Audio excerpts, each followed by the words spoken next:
Picture this. In a studio somewhere far, far away. You bugger! Picture this. Picture this.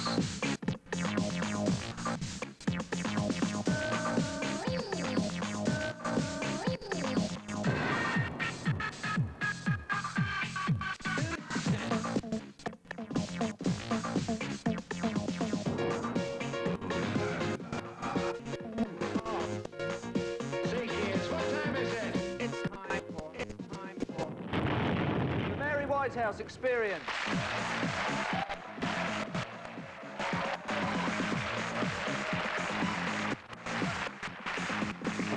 Right, so the latest news from the Gulf, as you may be aware, is that journalists are going to be sent home if they can't run a mile in less than 14 minutes. So it looks like the Daily Star will be losing their new war correspondent, Steve Cram.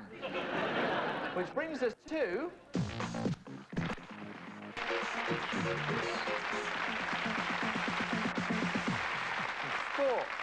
Sport is two experiences, like experience of it on TV and experience of it when you try to do it yourself, and the boundaries between the two are rarely breached. And the crowd here at this Winter Olympics are hushed in waiting for the freestyle routine of the Russian figure skating champion Andrei Serenko to begin. Serenko needs an average 9.9 to take the gold.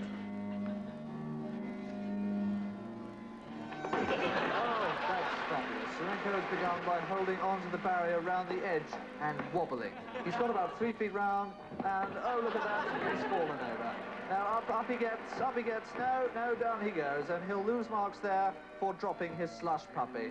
And now, yes, there it is, the bitter glance as a 7-year-old goes past, doing it really well.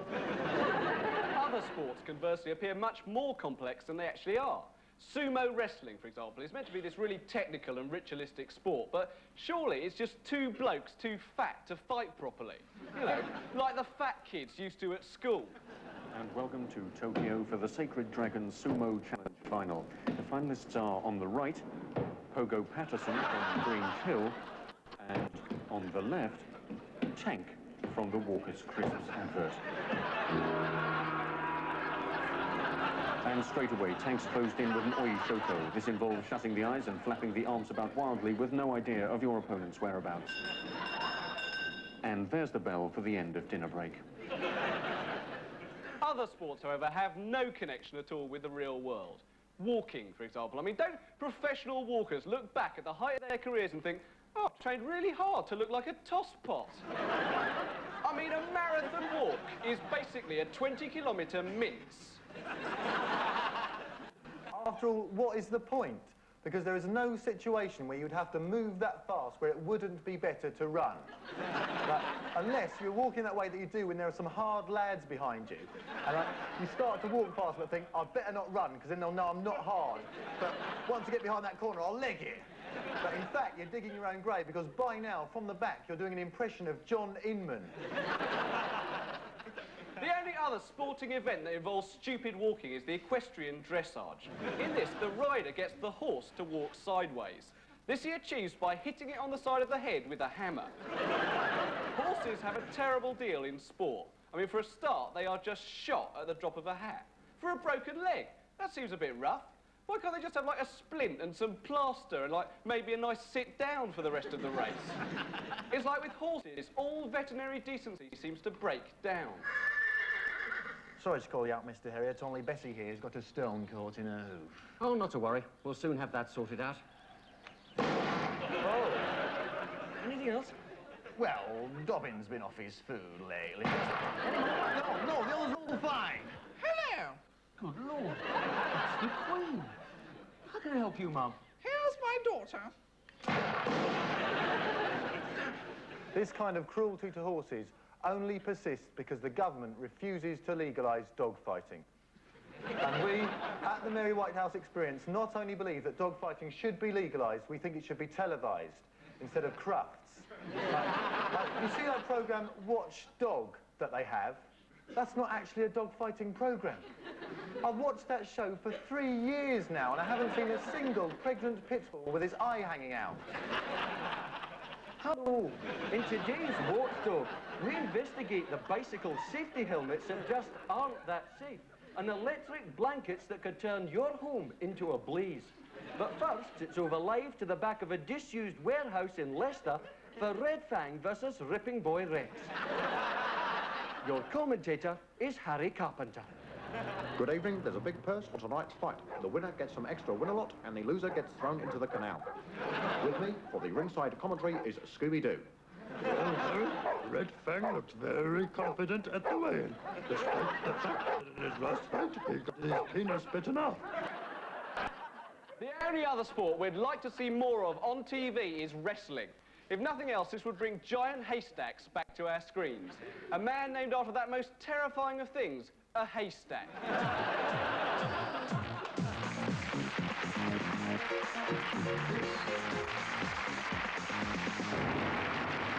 The government anti-drug slogan at the moment is drugs, the effects could last forever. Surely it should be drugs, the effects could last forever if you're lucky. It's like a Duracell advert. No ordinary sulfate looks like it or lasts like it. Another government slogan is, don't share your partner's works. What are works? Surely the government have just made up this word because it sounds sort of streetwise. And now there are like loads of heroin addicts who still share dirty needles but like adamantly refuse to lend out their copies of the complete Shakespeare. Heroin is seen as the #1 evil drug, but though psychologically traumatic, right, some doctors contend that coming off heroin is the physical equivalent of a bad case of flu. But then this wouldn't be so dramatic in those bleak adverts with the tormented 15-year-old kid.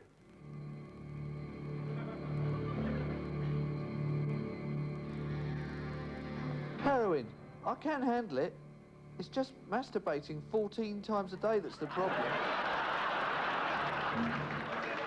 And if it is like flu, in the next series of adverts, your mum would simply have to write a letter to school. Dear Mr. Avery, Stephen has spent the last 2 weeks off withdrawing from drug abuse. But don't forget how we won the 100 metres in 4.5 seconds. Also, why is withdrawal from drugs called cold turkey? Is it something to do with Bernard Matthews? But we must, of course, come out against drugs, because I, for one, would never want anyone watching to find themselves in a casualty ward late one night, having to look a doctor in the eye and say, "But we're her friends." Presumably as well, this woman has been going round at the party she's just been at, asking if anybody's got any drugs. Or any quack. Whoops. Quack. Nah, sorry, love, I think you've had enough. Perhaps we can get you an interpreter. Oh, well, hello, Anna. All right. Well, all right, thank you. Back after this break.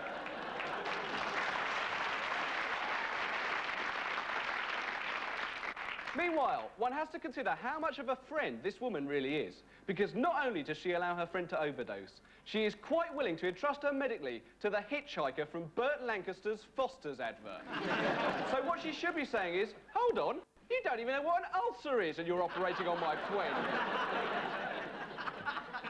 Lucy in the Sky with Diamonds shows the creative magic of acid-induced lyrics in lines like, newspaper taxis appear on the shore. Like, wow, what was going on there, man?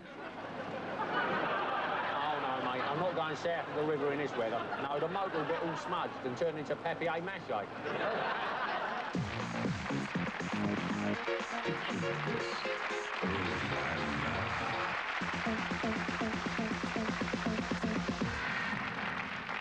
It's commonly held that the fastest driver in Britain is Nigel Mansell. Wrong. It's Princess Anne. Seen here, leaving Heston services on the M4. Mark Phillips, Viscount Linley and Princess Diana have all been stopped for driving too fast. Now, presumably, if they lose their licences, the royals have to travel by taxi. One should hang a left here and burn up this Capri at the next lights. British motorways have a reputation for being the best in Britain. Fortunately, the government have made lots of government information films about safe driving, which get shown at 1 in the morning and cover such fascinating subjects as checking your mirror, watching out for that child, and the dangers of overtaking on motorways. Now, all these films have one thing in common. They were all made in the 1960s and have never been updated. So all the men have Engelbert Humperdinck sideburns and wear tank tops. all policemen ride bicycles and everybody drives the Austin 1100. The greatest road safety campaign ever was the one for the Green Cross Code, which was immensely confusing for children. One minute they'd be watching one government information film which was telling them, Don't talk to strangers.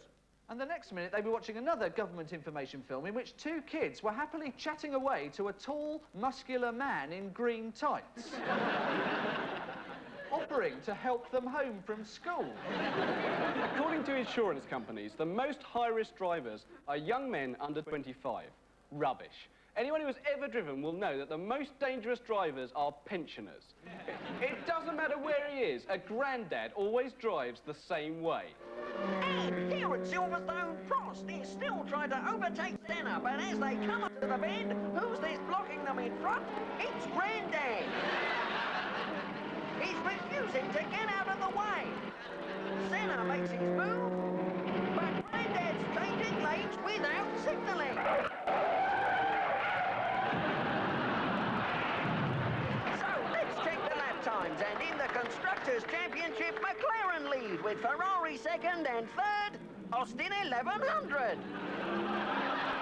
People do tend to do rubbish things when they're driving. Like if you're on the motorway and you're running low on petrol and you see a sign saying, Services 1 mile and 32 miles. people always say, I think we can make it to the second one. why? Because they enjoy making a mental note of where the emergency telephones are? This, of course, brings us to garages. Now, garages nowadays sell just about everything you could possibly want. For example, I bought this digital watch at a garage, and it's fine, except that every time I put petrol in my car, the numbers start going round really fast. Now, for some reason, garages always sell charcoal briquettes, plant pots and bags of fertiliser. As if the owner was going to open a garden centre, but at the last minute changed it to a petrol station. Now, what all this merchandise means is that if you go into a garage with friends, you'll be in there for at least half an hour.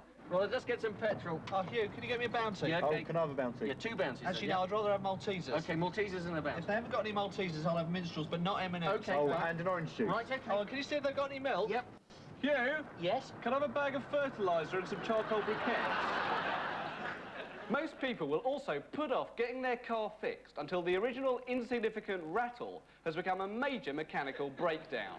And there is no other mode of transport in which people are allowed to behave in this way.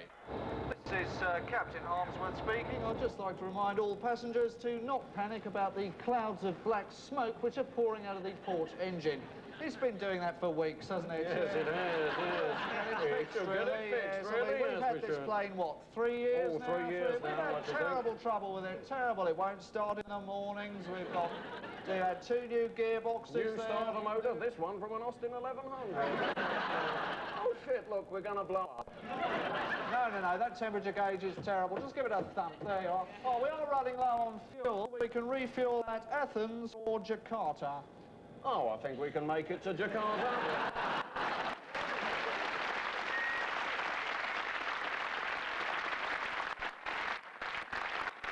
Yeah. The White Lion pub in Romford, Essex. Recently, this pub acquired new owners who spent a lot of time and effort doing it up, with the result that it became a very pleasant place to go to for a Sunday lunchtime drink.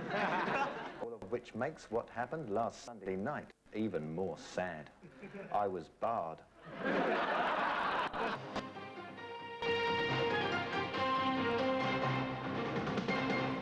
Tonight we ask, is the British economy in recession? Yes.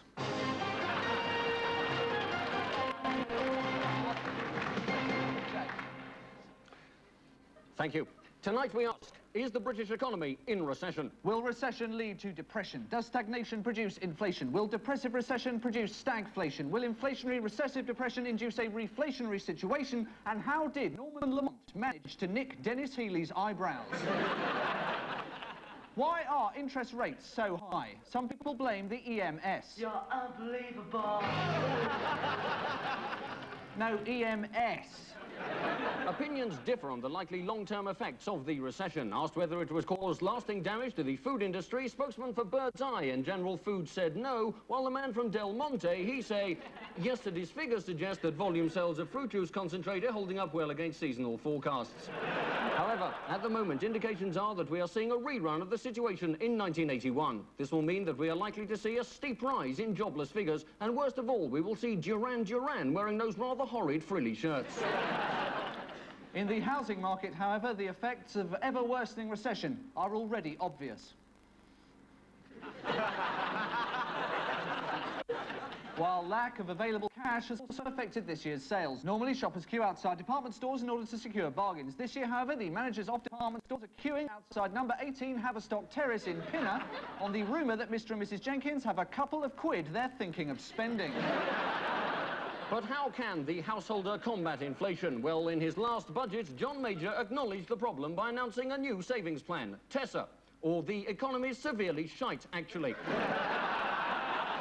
Retailers, too, are fighting back.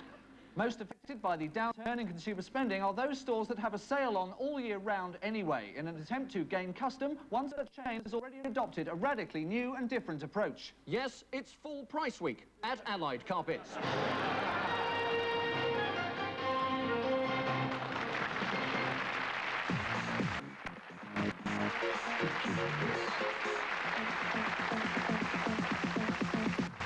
The really hard person says, do you want to fight in 1,000 different ways? The important thing to remember is that the cue to fight need not fit in at all with the situation. Number 1, in an Orthodox Muslim country. Phew, it is hot. Yeah. Did you spill my pint? Number 2, at a meeting with Prince Charles. Prince Charles, I can't agree with your views on architecture. Are you saying my mother does it for money? Number 3, at a Stevie Wonder concert. Oi, are you looking at me? Hard people have certain accoutrements to go with their hardness. And if you have one of these but are not hard, you can get into trouble. For example, if you have the wrong sort of haircut. Oi, mate! Skinhead! Skinhead! Oh dear, must be more windy than I thought. Now, what are you going to sing for us? Of course, hardness in males is not confined to human beings. And the extraordinary thing about conflicts like this between two male moose is that they will involve the communication of very definite messages. That snort there, for example, means very specifically, are you calling me a puff? And that tilt of the head in response translates as, yeah, I am. Sorry, I didn't quite catch the name. John Inman, isn't it? It is, of course, the male with the biggest antlers who is assumed to be the most sexually successful male within the community. The primary feature of the hard person is that he does not run from not nobody. Of course, this means the British, although crap at sport, are always foremost in hardness. And here at the Olympic Games 100 metres finals, the contestants are on their starting box and they're off. Every single one of them, except for the British contestant. You can't see him, but he's standing still and shouting, "Come back, you shitters." What a marvellous performance, demonstrating to the watching world that the British do not lose their model just because someone's got a pistol. And now over to the fencing, where the British fencer is not wearing a mask or using a sword, and certainly not putting his hand on his hip. Of course, male relationships... And I've just heard that the British pole vaulter has asked for the crash mat to be removed. Of course, male relationships... Oh, and I've just heard that the British entry in the diving has batted his head on the diving board as part of his freestyle routine. Of course, male relationships in the culture of violence have been warped by all this business. The spectre of who is the hardest can poison even the closest friendship. And now we've just got time for some late news. I can have Ronnie Barker. Did you hear that, Barker? I'm calling you a butler. What are you going to do about it? And it's good night from him. At the moment, this is all having a global impact because the reason that most people here are happy to see our troops setting up for war is that despite the fact that Iraq has the 4th largest army in the world and has killed millions of people in the last 10 years, they still have a sneaky feeling that your Arab is basically not that hard. You know, because like they wear slip-ons, don't they? Britain, meanwhile, has sent out the SAS This is presumably due to all the mystique which surrounds SS, which is strange, really, because aren't they just sort of punctual Millwall fans? But these kind of misplaced Western assumptions about Iraqi hardness will not affect actual military planning in the Gulf. OK, men, here's the plan for Operation Desert Rat on January the 15th. The Royal Fusiliers will assemble here at 0800 hours, face the Iraqi line and shout, "Come on and have a go if you think you're hard enough." Yes, our men will then put on gas masks, as at this point the Iraqis will, according to intelligence, cack their pants.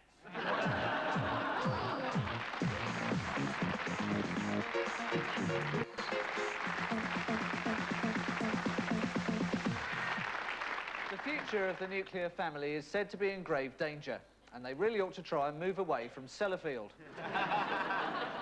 That's enough satire. Let's talk about dads, or to be precise, other people's dads. At least one person at school always had a really embarrassing dad who was never aware that he was being embarrassing.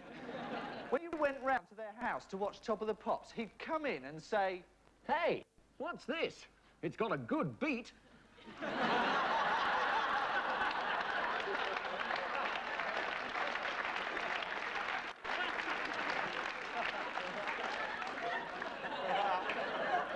and then start dancing in that way that only your parents can dance. Like the dummy from the Volvo advert in a cardigan. Embarrassing dads also say things like, "Still got you around that Susan what's-her-name, Steve? Don't do anything I wouldn't do." There is, however, very little he wouldn't do, judging by the expression on his face during the fifth-year gym display at the last parents' evening. Then there's mums. Mothers feel an overwhelming desire to guide you down the right path. Whatever you do, your mother has always done it as well and will always say, "I don't want you to make the same mistake I made." Which left me wondering how on earth my mother had got her head kicked in for nicking Martin Nichols' bicycle pump. I myself have a classic Jewish mother. My mother is the sort of woman who, if I fell into a river, would shout, "Help! Come quick, my son, the university graduate, is drowning!" Conventional morality still frowns on one-parent families, but they are commonplace in nature, notably in the case of the black widow spider. In this species, as you may know, the male gets eaten by the female the moment they finish mating. Male black widow spiders have the lowest incidence of premature ejaculation in the world. Oh, no! Can't we just talk for a bit? I'll tell you what, I'll go and make a cup of tea. Do you fancy going to see arachnophobia?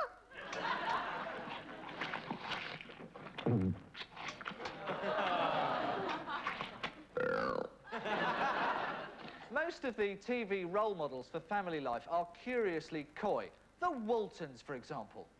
Why did Ma and Pa Walton spend so long saying goodnight to all their kids, one by one, every night? The answer is they wanted to make sure that none of them were doing what teenagers do when they're on their own in their bedroom at night. Good night, Jim Bob. Good night, Ma. Good night, Jim Bob. Good night, Pa. Good night, Mary Ellen. Good night, Ma. Good night, Mary Ellen. Good night, Pa. Good night, Jim Boy. John Boy. Good night, Ma. Don't come in. The biggest nightmare in family life is that as you get older, you find yourself turning into your parents. The one thing you wanted more than anything else to avoid. You know the nightmare is coming true when you catch yourself saying things like, "You won't be so keen on voting Labour when you start paying tax." or, "That's my chair." And then, of course, there comes the day when you turn on Top of the Pops and say, "Who's that?"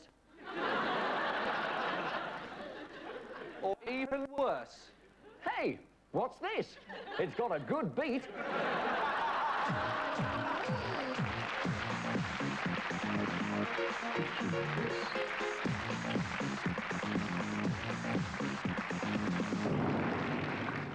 Saturday afternoon, 3 p.m. A Securicorps van-style Securicorps van leaves the NatWest Bank on the Edgware Road carrying £250,000 in gold bullion.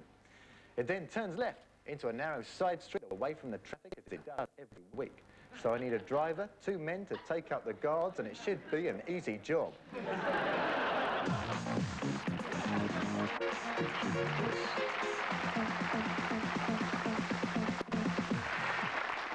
At the present time, as some of you may be aware, it is extremely hip to wear flared trousers. This practice emerged in Manchester, which is why they lost their bid to host the 1996 Olympics. The Olympic Committee said it would cost too much to widen the running lanes, and they wouldn't be able to tell if the marathon walkers were actually running. Flares rank as one of global history's worst fashion mistakes, which we've now had to live through twice. But then again, there have been many other dark ages of dress sense.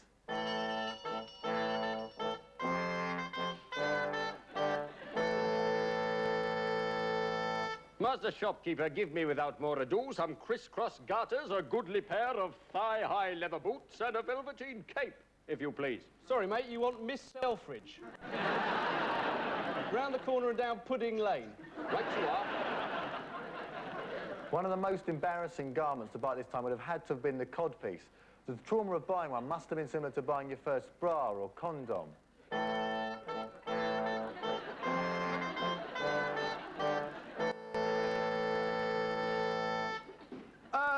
Good day, shopkeeper. I'd like some leeches, a potato, one of those Are You a Witch home predictor kits, and a codpiece, please. Certainly, sir. Which size wouldst thou prefer? Small, medium, large, or obviously not true? Large, please.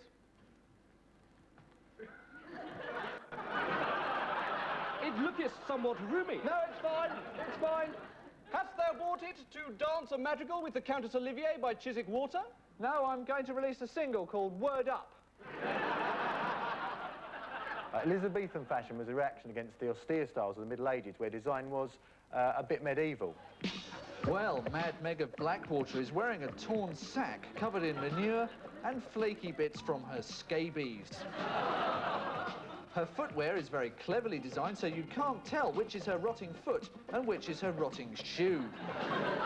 Meg's previous modelling work includes the gargoyles at Chartres Cathedral and, of course, readers' wives.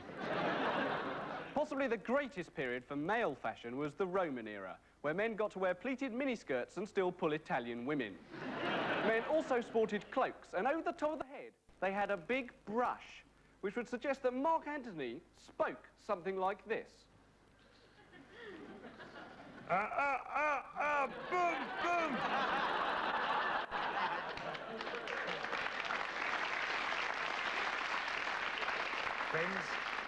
Friends, Romans, countrymen, Mr. Roy. I come to bury Caesar, not to praise him. Not now.